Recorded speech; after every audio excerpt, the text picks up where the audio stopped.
ल है साथीहरु यो चाहिँ स्टिल चेन्ज अलि नजिकबाट ठ्याक्क चेन्ज ठुलो देखिने गरी यो चाहिँ स्टिल चेन्ज 382 मोडल हो। अब यो 382 मोडलमा चाहिँ के सामान पाइन्छ भन्ने कुरा चाहिँ 2024 हो। यसमा के पाइन्छ भन्ने कुरो र कसरी स्टार्ट गर्ने भन्ने कुरो चाहिँ यो भिडियोमा देखाउने छु। कृपया भिडियो चाहिँ अन्तिमसम्म हेर्नु होला। तपाईहरुलाई मन पर्यो भने म यो नम्बर राखिदिन्छु, त्यहाँनेर फोन गरेर अर्डर पनि गर्न सक्नुहुन्छ। डाइरेक्ट कम्पनीकै नम्बर पनि म राखिदिने छु। कम्पनीको भन्दा पनि डिलरको है, कम्पनी त अब ब्राजिलतिर होला हैन। ल हस् त। ओ गाइज नमस्ते नमस्ते। ल आज चाहिँ MS 382 स्टिल मोडलको नयाँ मेसिनमा के पाइन्छ भन्ने कुरा यहाँ अनबक्सिङ हुँदैछ है। यो भर्खर झिकाको, यो चाहिँ हाम्रै लोकल बजार खाँदबारदेखि झिकाको हैन, शङ्करसभा खाँदबारदेखि यहाँ हाम्रो ज्वाइँले अब के हुन्छ भन्ने कुरा चाहिँ अब यहीँ नै रहेछ है। के हुन्छ भन्दा पनि के पठाइदियो भने पनि कुनैले त अब नाफाको लागि अलि के राख्छ पनि, तर यहाँ के पठायो भन्ने कुरो चाहिँ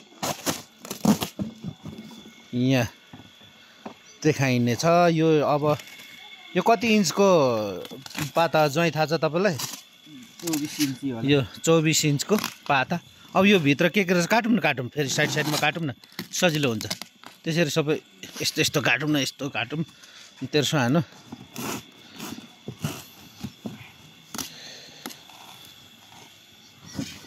अब तेर्सो हान्नु त। ल 24 इन्चको नयाँ स्टिल चेन्सोमा के चिज पाइन्छ भन्ने कुरो चाहिँ अब यहाँनिर देखाइन्छ है। ज्वाइँले ल पठाइदिएछ है। यो चाहिँ पेट्रोल नाप्ने अलि सानो खालको पठाइदिएछ नि हो, पेट्रोल नाप्ने। हाल्ने बेलामा नाप्दा पनि हुन्छ यो। अनि टुल्समा एउटा चेप्टो रेती। यो खोलेर देखाउँ है।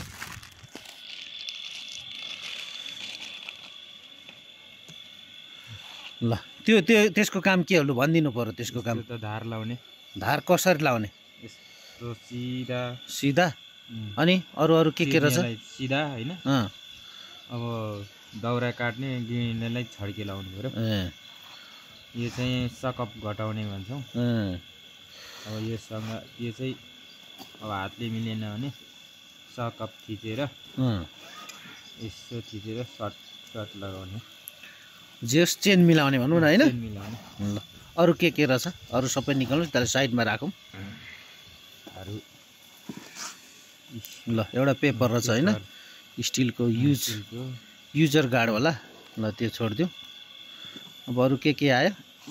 ल एउटा T shirt Brazil still Nepal ब्राजिलको रहेछ। यो चाहिँ केटिएममै छापिएको है। त्यति राम्रो अलि यो चाहिँ अब स्टिल नेपालको चाहिँ डाइरेक्टरलाई चाहिँ यो अलिक राम्रो भेस्ट चाहिँ छाप्न चाहिँ म अनुरोध गर्दछु।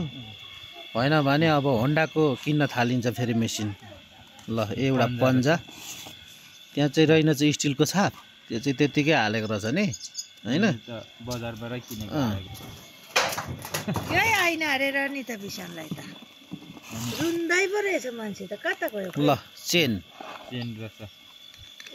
चेन गिडुवालाई चाहिँ गिडुवाको लाग्छ। यही त रहेछ नि, यही हो इति हो। यति आइगएछ। बुले त यो कालो यो रातमा यो लेख्न आएर रहेछ। एउटा मात्रै चेन रहेछ हैन त चिरुवाको। नयाँ एलेङ्की र टी रहेछ हैन त त्यहाँ। अरु के रहेछ? चस्मा रहेछ एउटा। यति हो अरु? अब मेसिन झिकौँ त। मेसिन आयो।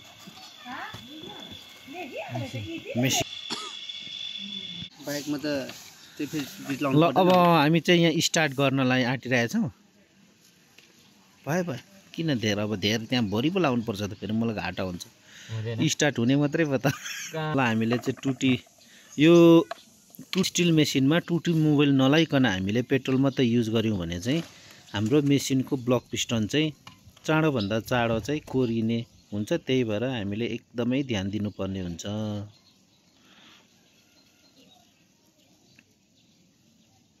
यो चाहिँ अहिले टेस्टको लागि हो नयाँ मेसिनलाई। अब मोबिल फाल्छ कि फाल्दैन हेर्नु पर्यो हैन, स्टार्ट हुन्छ कि हुँदैन, चेन घुमाउँछ कि घुमाउँदैन त्यो पनि गर्ने होला।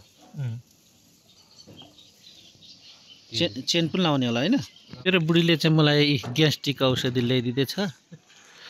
संसारमा सबैभन्दा बढी माया गर्ने भनेको चाहिँ बुढी हुँदो रहेछ है। अनि बुढीदेखि छोराछोरीले चाहिँ गर्छ है गर्दैन थाहा नहुँदो रहेछ। बुढी यो खानु हो ए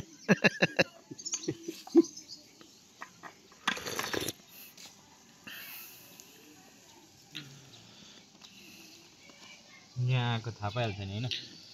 पहिला स्टार्टको लागि चाहिँ चोकमै लानुपर्छ है। चोकै छ ए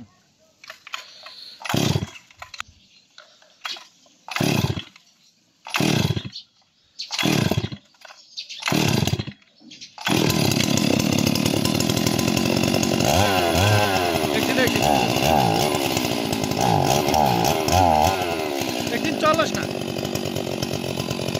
राखिदिउँ न पहिला।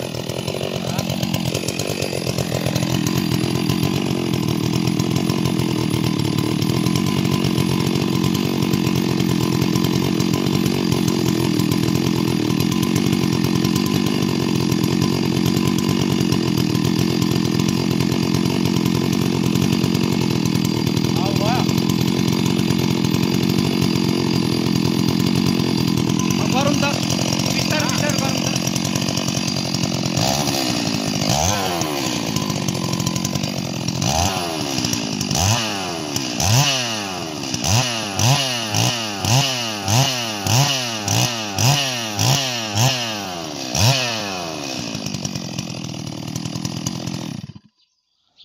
ल मोबिल आयो भने त चाहिँ आयो मेसिन कस्तो छ त? नयाँ मेसिन चलाएर अब के दुईको भाटा काट्नुपर्ने अरे?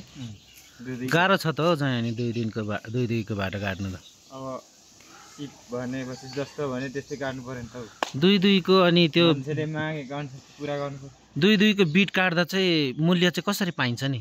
त्यही 350 350 सबै किबीमा गालेर किबीमा गालेर चाहिँ त्यस्तो साह्रो खुम्चेर काट्नु हुँदैन है त्यो चाहिँ। हो दुईको भाटा काट्नु भनेको चाहिँ 4को काट्दा त उति नै पाइन्छ भने दुईको चाहिँ 400सम्म चाहिँ कम्तीमा हुनुपर्छ। एकचोटि रिक्वेस्ट गर्नु होइन। अब त्यो चाहिँ कि त तेल किन्दै भन्नु त्यो चाहिँ घाटै लाग्छ त्यो त्यस्तो हो। ल ज्वाइँलाई धेरै धेरै धन्यवाद। अब यो के यो पनि फिट गरौँ न त अनि गरेर घुमाउँछ घुमाउँदैन मजाले कि नगर्ने नगर्दा पनि हुन्छ भन्नु त। घुमिहाल्छ नि जस त्यति विश्वास भयो नि त। मलाई यो मोबिलको बारेमा मात्रै अलिक गाह्रो आयो। के हो त्यो मोबिल चाहिँ लो गाडीको मोबिलहरू छैन तल एकैचोटि लानु पऱ्यो स्टार्ट भएन भने।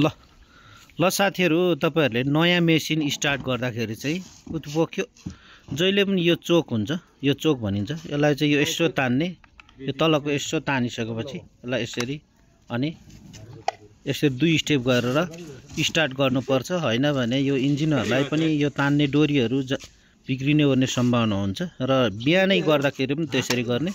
अनि अब नयाँ ओरिजिनल मेसिन कसरी चिन्ने भन्ने कुरो पनि तपाईँहरूलाई देखाउँछु। तपाईँको यो सबै सामानमा यहाँनिर लेखेको छ स्टिल होइन। यो बोक्रोमा पनि भित्रबाट लेखेको हुन्छ। यसको पनि यहाँनिर स्टिल लेख्यो यो छोप्नेको पनि यो काँडाहरूमा पनि यसरी स्टिल लेखेको हुन्छ र विशेष चाहिँ यहाँनिर यस्तो छाप हुन्छ स्टिलको लोगो सहितको यो छाप हुन्छ। यो छाप चाहिँ अनिवार्य हेर्न नभुल्नु होला। अनि तपाईँको यो सबै सामानमा अब यसमा पनि स्टिल लेखेको हुन्छ। यो चाहिँ कता हुन्छ यो अलि भित्र होइन यसले त होइन भित्र छापै हुन्छ क्या एउटा छाप लागेको हुन्छ क्या सबै।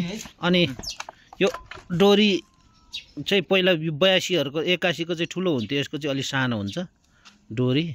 अनि यस्तो खालको यो स्टिल छापको यो डोरीमा लागेको हुन्छ। अन्य डुप्लिकेटमा चाहिँ यहाँनिर यस्तो स्टिल छापको यो डोरी हुँदैन यहाँ बाँधेको डोरी नै देखिन्छ यहाँ त्यो चाहिँ।